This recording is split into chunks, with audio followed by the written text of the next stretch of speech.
ನಾನು ಈ ದಿನ ಕಾಯಿದೆಯ ಮುಖ್ಯ ಪೀಠವಾದ ಕುರುಬ ಮಹಾಸಂಸ್ಥಾನಕ್ಕೆ ಭೇಟಿ ಮಾಡಿದೆನು.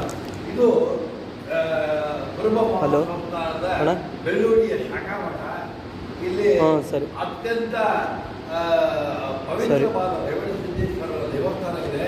ಕನಕದಾಸರು ಸಹ ಇಲ್ಲಿಯ ನಮ್ಮ ಗುರುಗಳು ಗೌರವಾನ್ವಿತ ಗುರುಗಳು. ಮತ್ತು ಇಲ್ಲಿ ನಾನು 3 ನಾನು ಕಾಯ್ತಿದ್ದೇನೆ. ನಮ್ಮ ನಿರಂಜನಾನಂದ ಪುರಿಯವರನ್ನು ನಾನು ಕಂಡು ಹೋಗಬೇಕಂತ ಕಾಯ್ತಿದ್ದೇನೆ. ಈ ಎಲ್ಲ ಹುಡುಗರಿಗೂ ಒಳ್ಳೆಯದಾಗಲಿ.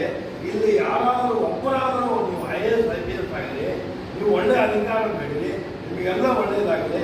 ರೇವಣಸಿದ್ದೇಶ್ವರರು ಒಳ್ಳೇದು ಮಾಡಲಿ. ರೇವಣಸಿದ್ದೇಶ್ವರ ಮಹಾರಾಜ್ ಕಿ, ರೇವಣಸಿದ್ದೇಶ್ವರ ಮಹಾರಾಜ್ ಕಿ.